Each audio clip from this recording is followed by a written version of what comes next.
Hey guys, good evening once again. It is 9:30 p.m. New York City time, Thursday, January 26th. And I made a video earlier today with some more examples of the uh, kind of scalping day trading during the mid-New York session on a couple of dollar pairs, and I showed you some trades from today, so I'm not going to rehash all that. But I wanted to show you some correlation here. And now I'm on TradingView now, and you can see there's two charts up here. And so here's the 5-minute chart of the euro, and you could put dollar Swiss up here, it would just be the opposite. Here's the 5-minute chart of the euro, and then over here I have the 5-minute chart of the E-mini Nasdaq futures. So I told you guys that I trade these once in a while, and I wanted to show you some correlation here. And in this case, it's an inverse correlation.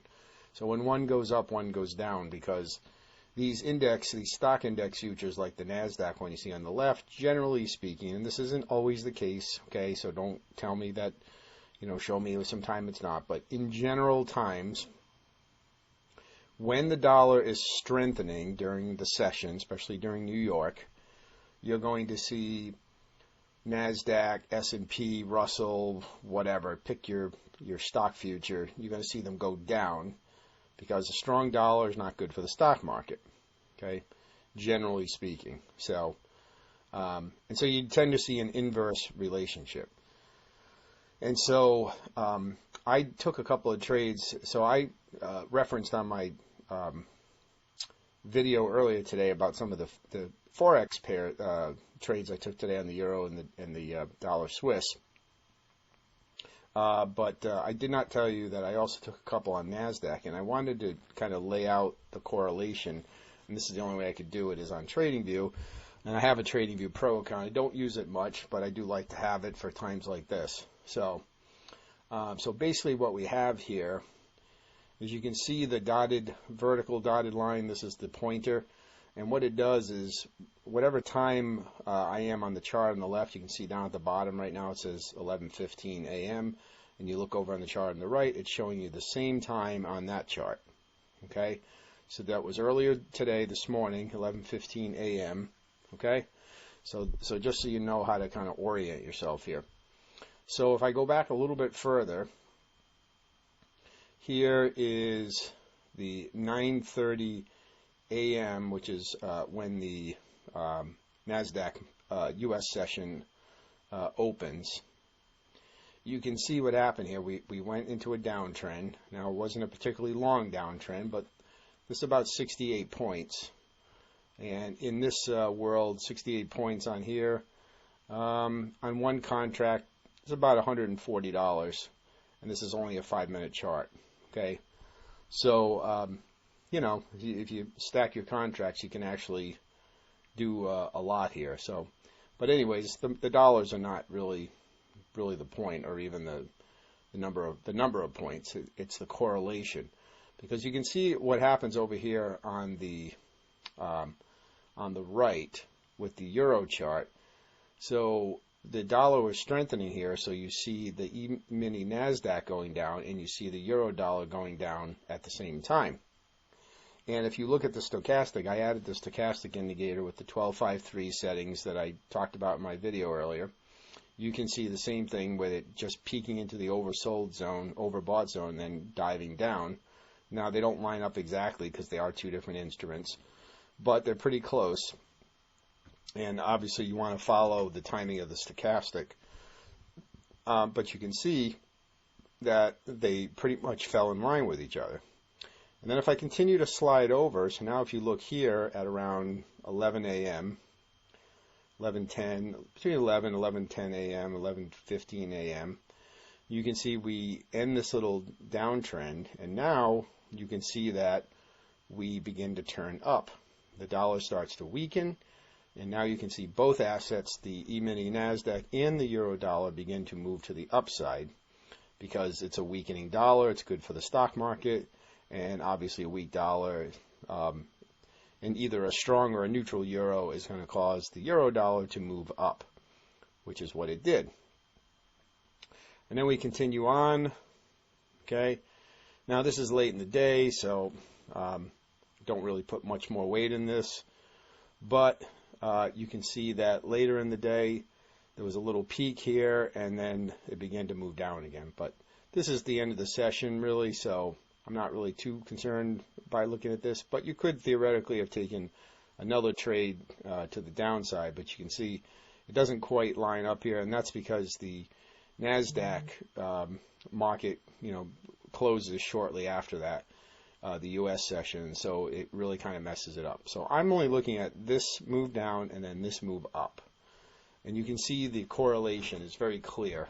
In this case, it's the same correlation. Now, if I change this chart to this one on the right, it's on the euro right now. If I change it to the dollar Swiss, you're going to see just the opposite. So let's go back to around 9 a.m. Now, on the Nasdaq chart, this happened right around 9 a.m., 9:40. It started moving to the upside.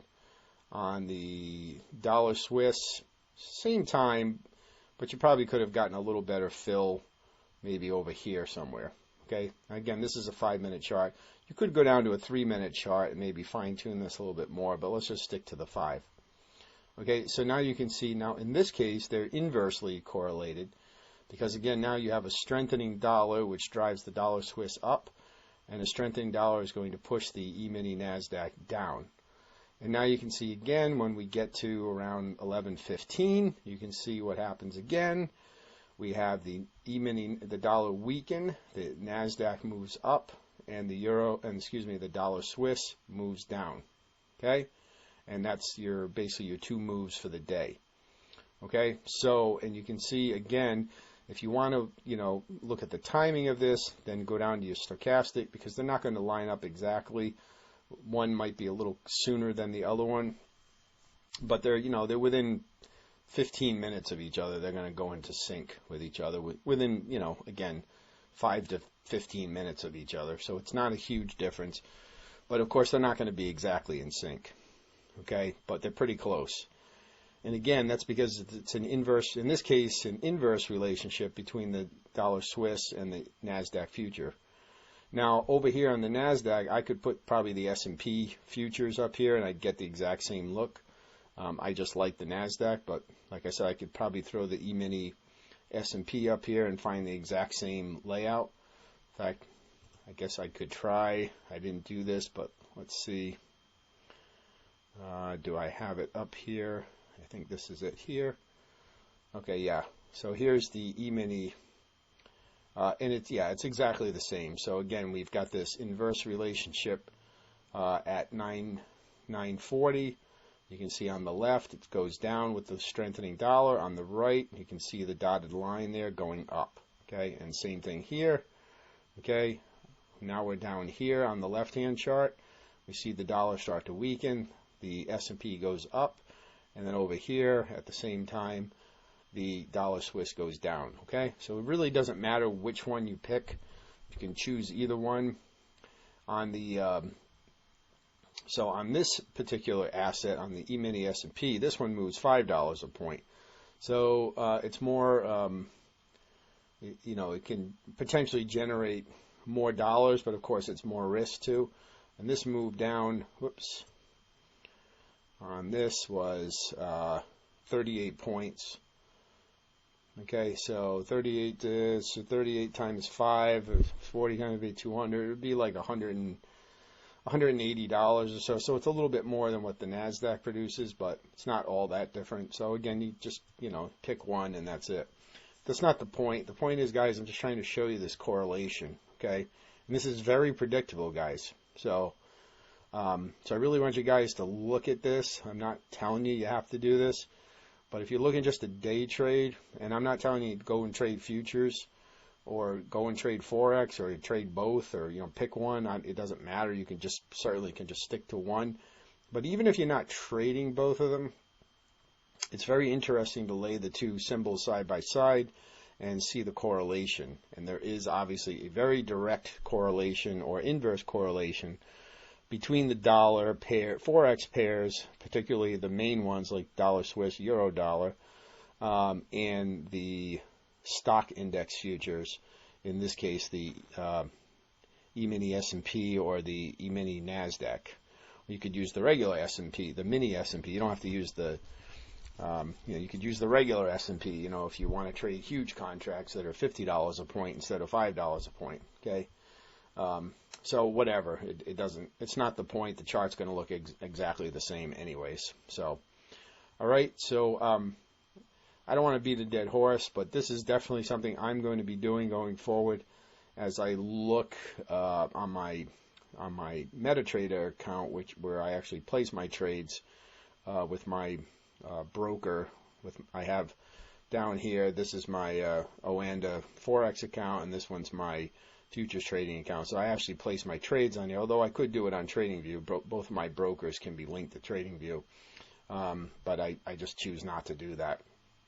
I just like to trade, on the broker's actual platform. So, but all I got to do is click over here and just click buy or sell. It takes me 2 seconds. So, yeah, guys, I think this is a really interesting thing. And I've always kind of known this correlation was here, but until just the last several days when I've been back testing and trying this out, I really hadn't taken the time to actually put these things side by side and look at them.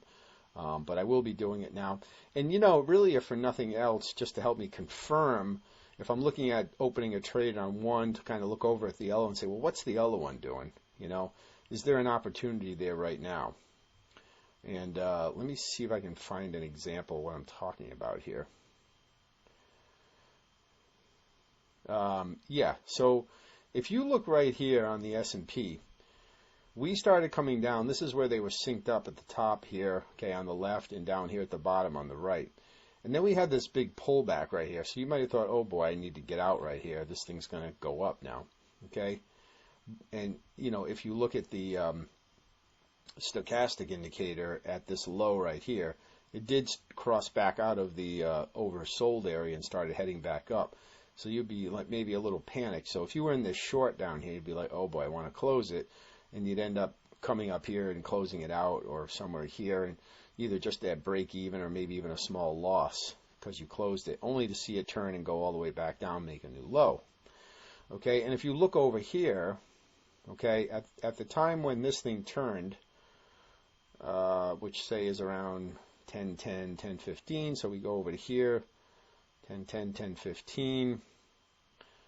And you look at the stochastic. Now, we did have a little consolidation here on the dollar Swiss, but look at the stochastic indicator. It's still moving up. It's still into the overbought area. It's not turning down. So that's kind of confirming that, okay, this is just a little pullback.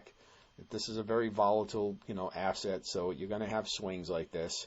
And, this thing just turned and came right back down after, basically about 15 minutes it retraced until it turned back down again. So for 15 minutes, you kind of watch your profits kind of dwindle away, or even go into a little bit of drawdown just to have it, come back. Okay.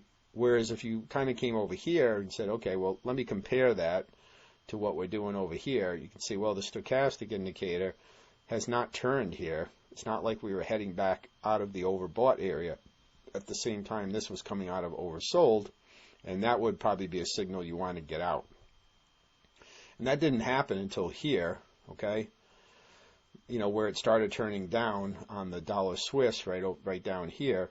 And you can see over on the left, that's when it came back down and then started turning back up for this move back up. So now we're back in sync with the stochastic, and there you go, okay?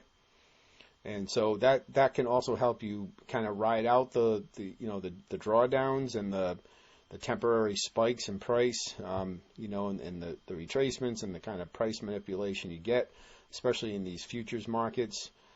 Probably more so in the futures market than you're going to get in the Forex market when there's no news. I mean, the Forex market will certainly whipsaw and stop run, but usually it happens around times of news. Well, at 10 o'clock, there was no news. The news had come out, the GDP news had come out, 2 hours before this. So at this time, there was no news. And so this is just basically just price manipulation and, stop runs just to take the price down lower again. Okay. So that is another good use of having these side by side like this, where you can kind of look at okay, what is the stochastic doing, versus the price, when you look at the same time on these two opposite symbols, especially if you're in a trade, and you want them to be synced up before you make a decision to enter or exit a trade. Okay, if they're not in sync, meaning the price is kind of doing the same thing and the stochastic showing the same thing, then if you're not already in the trade, I would not take it. But if you are in the trade and you start to see them come out of sync, I would not exit. I'd wait until they're both in sync, kind of showing that they're doing the same thing, because that probably just means the one that's falling out of sync and maybe the one you tempted to close is really just moving because of just a retracement or some price manipulation that's just temporary in the market, and you just got to suck it up and ride it out. So, all right. So I just wanted to show you this, guys. You can go back and watch this again if it's confusing. It's really not confusing. And again, if you're not looking at futures markets, then you can pretty much ignore this whole video. But like I said, even if you don't actually trade the futures, or if you trade the futures and you don't trade Forex, this is a great thing to look at, because if you're trading these symbols, especially if you're around these time frames, these are great correlations to make, whether they're inversely correlated, or in this case they're inversely correlated or directly correlated when we were looking at the S&P versus the euro dollar. So in this case it's the S&P versus the dollar Swiss, so those are inversely correlated, because now we have the dollar, being the lead currency instead of the euro. So again, they're usually inverse, meaning if the dollar is strengthening, you're going to generally see the futures sell off. So dollar goes up, these sell off, and vice versa. The dollar weakens, these will generally go up. Okay. So anyways, guys, I hope that makes sense. It's definitely something I'm going to be spending a lot of time looking at going forward when I trade these. And really the active time to really look at this is between about 9 a.m. and 11, sometime between 9 a.m. and 11:30. That's usually going to be, the best time, and, when you're going to probably be looking to potentially get out for the day too, around the time that London closes. But certainly there could be still even a third trade later on, which is what we saw today, where there was this trade at 11, around the 11 o'clock mark, that ended up going down right into the close at the end of the session today, right here at 5 o'clock. So there actually were 3 trades in here today. You had one at, again, around 9:30, 9:40. You had another one around 11, 11:15, 11:20. And then we had a third one come in around... You had a third one come in around 11. Well, this one was at 9, 11. Okay, yeah. And then this one here at the end of the day. But really the first two are the ones that I'm really concentrating on. All right. So I will leave it there, guys. Questions, comments, please leave them below. If you want me to look at anything else, I will be happy to do that. And hope you enjoyed the video, guys. Smash that like button, and just subscribe to the channel if you're just finding the video for the first time. And I hope to speak to you guys soon. Have a great night.